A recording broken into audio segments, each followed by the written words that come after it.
kita persiapkan hati kita karena kita akan menyembah Raja dari segala Raja. Terima kasih Tuhan buat kasih setiamu dalam kehidupan kami. Ini pujian kami, ini penyembahan kami Roh Kudus. Terima kasih Tuhan.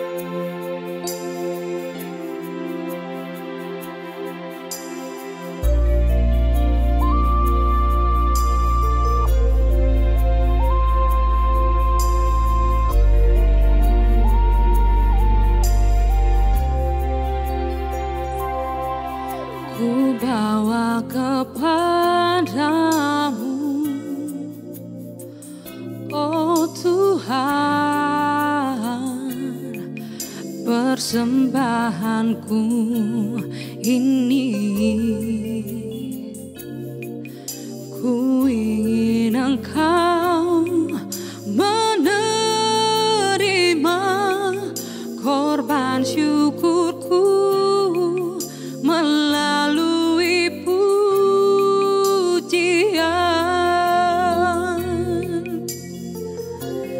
Takkan pernah ku bawa selain yang terbaik, yang harum dan sejati.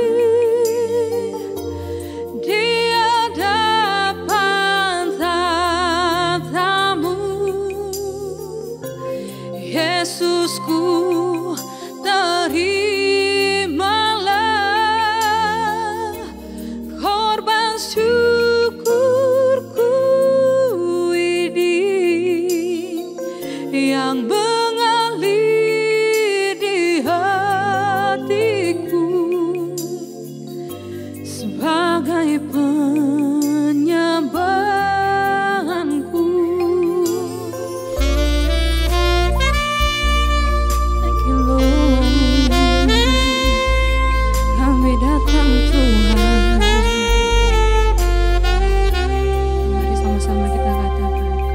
Ku bawa kepadamu,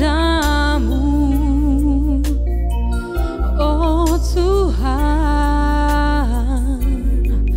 penyembahanku ini.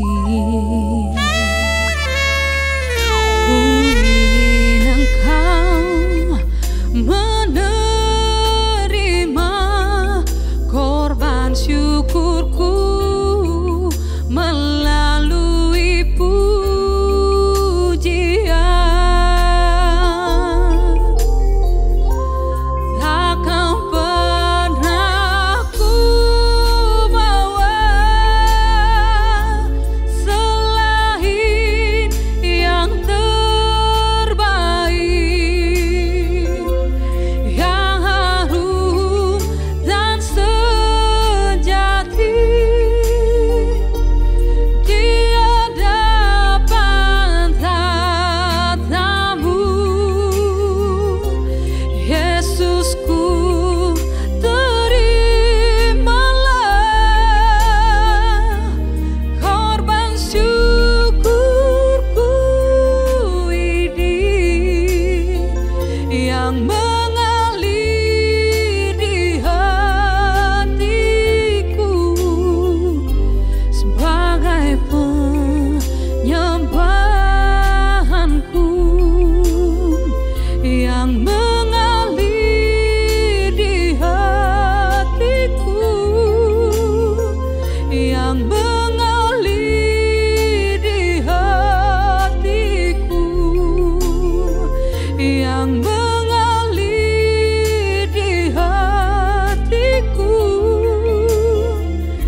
Penyembahanku, oh kami datang Tuhan, membawa korban pujian kami di hadapan tatamu. Kami naikkan syukur kami, pujian kami Tuhan. Terimalah ucapan syukur kami Tuhan.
dan segenap jiwaku.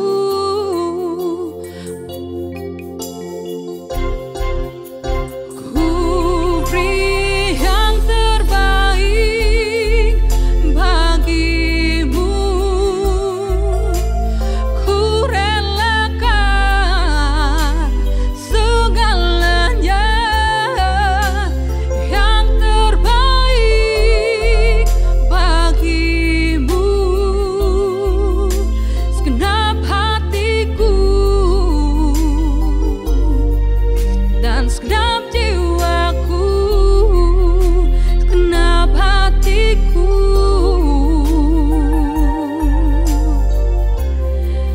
dan segenap jiwaku.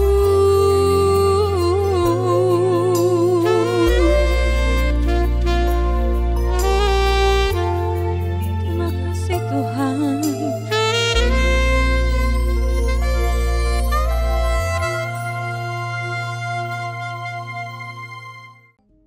Shalom, berjumpa kembali dengan saya di acara Voice of Hope. Hari ini saya ingin menyampaikan sebuah topik dengan judul kecelik. Saudara mungkin tidak asing bagi Anda yang tinggal di Jawa arti kata kecelik. Namun saya tidak menemukan padanan kata ini dalam bahasa Indonesia. Ketika saya melihat Kamus Besar Bahasa Indonesia, ternyata Kamus Besar Bahasa Indonesia menulis kata kecelik dengan arti bahwa kecelik itu adalah keadaan tidak mendapatkan apa yang diharapkan. Berarti sebuah keadaan di mana kita seharusnya menerima keadaan tertentu yang kita harapkan, lalu keadaan itu tidak sesuai seperti yang kita harapkan. Itu arti daripada kecelik. Ya, dalam hidup ini mungkin Anda sering mengalami hal yang disebut kecelik itu. Ya, dalam orang yang berpacaran seringkali dikatakan demikian. Jangan pilih-pilih. Nanti pilih-pilih itu seperti pilih singkong yang kemudian dapat yang nggak bagus, yang bongkeh. Nah, kemudian karena pilih-pilih, terlalu pilih-pilih, dapat yang busuk, dapat yang nggak bagus, lalu kecelik. Nah, sudah ada satu perkara lagi di Alkitab tentang kecelik ini, tapi ini sangat urgent, sangat penting sekali, di mana Tuhan Yesus berbicara kepada murid-muridnya tentang situasi ada banyak orang Kristen yang kecelik. Saya akan bacakan buat Anda. Di dalam Matius 7 ayat 22-23. Pada hari terakhir, banyak orang akan berseru kepadaku, Tuhan, Tuhan, bukankah kami bernubuat demi namamu dan mengusir setan demi namamu dan mengadakan banyak mujizat demi namamu juga? Pada waktu itu, aku akan berterus terang kepada mereka dan berkata, aku tidak pernah mengenal kamu. Enyala daripadaku, kamu sekalian pembuat kejahatan. Tanda seru. Nah, saudara, ayat ini betul-betul sebuah ayat peringatan yang diakhiri oleh sebuah kalimat yang tegas oleh Tuhan. Enyala daripadaku, kamu sekalian pembuat kejahatan. Aku tidak pernah mengenal kamu. Dan itu diberi tanda seru. Saudaraku sekalian, tentu saja kita sebagai orang Kristen tidak ingin pada akhirnya ketika Tuhan Yesus datang atau pada hari akhir kita semua kecelik. Kita yang hari-hari ini taat beribadah, kita hari-hari ini yang juga terlibat dalam pelayanan, entah pelayanan doa, entah itu pelayanan menyantuni orang-orang miskin, entah itu pelayanan bahkan menyampaikan firman Tuhan, atau dengan kata lain bernubuat, menyampaikan kebenaran firman Tuhan. Atau bahkan kita ini memperoleh karunia untuk berdoa dan menyembuhkan orang sakit. Lalu kemudian dikatakan di situ pada hari akhir, aku tidak mengenal engkau. Padahal kita melakukan pelayanan-pelayanan yang hebat. Dan kita protes, Tuhan, Tuhan, bukankah kami bernubuat demi namamu, mengusir setan demi namamu, dan mengadakan mujizat demi namamu? Saudaraku sekalian, bukankah ini sebuah ironi yang betul-betul harusnya menjadi peringatan? Kita melakukan pelayanan demi nama Tuhan, tapi akhirnya Tuhan mengatakan Dia tidak mengenal kita. Yang menjadi pemikiran saya adalah bagaimana bisa Tuhan tidak mengenal Anda dan saya yang meluangkan waktu dan hari-hari untuk melayani. Baik itu mengusir setan, berdoa untuk orang sakit, pelayanan-pelayanan bernubuat, menyampaikan firman Tuhan, dan lain-lain. Mengapa kemudian Tuhan tidak mengenal kita, saudaraku sekalian? Apakah bisa jadi demikian, saudaraku sekalian? Dan kalau itu terjadi demikian, karena apa? Alkitab tidak menulis itu. Tapi kata mengenal, saudaraku, berarti itu bukan hanya melihat apa yang kita lakukan. Mengenal itu berarti Tuhan sedang melihat motif hati Anda dan hati saya. Apakah motif hati Anda dan saya pada waktu melayani adalah dengan motivasi untuk menguntungkan diri sendiri? Bukankah sifat-sifat Tuhan itu adalah berkorban dan ingin membuat orang lain itu, saudaraku sekalian, menerima pertolongan tanpa pamrih, kasih, belas kasihan yang bukan menuntut untuk mendapatkan keuntungan? Saudaraku sekalian, jangan-jangan kita sudah bersusah payah, namun gara-gara motif hati kita pada waktu pelayanan hanya untuk mencari hal-hal, perkara-perkara yang menguntungkan diri sendiri, baik secara materi maupun secara psikologi atau nama baik, maka kemudian yang terjadi, saudaraku, Tuhan tidak mengenal kita. Mari kita introspeksi dan berhati-hati hari-hari ini, di masa-masa yang mungkin hari-hari ini saudara, pelayanan kita tidak bisa turun langsung karena COVID. Tetapi biarlah hari-hari ini kita merenungkan kebenaran firman Tuhan, mengkoreksi hati kita. Benarkah motif hati kita dalam melayani adalah mencintai Tuhan, atau hanya mencari keuntungan demi nama kita sendiri, atau keuntungan demi reputasi kita, demi apa yang kita peroleh secara materi?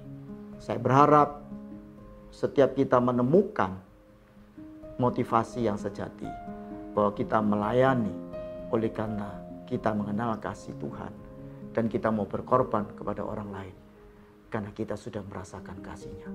Sehingga pelayanan kita bukan hanya bermanfaat bagi orang lain, tapi kita tidak ditolak dan Tuhan tidak berkata, "Aku tidak mengenal engkau." Tuhan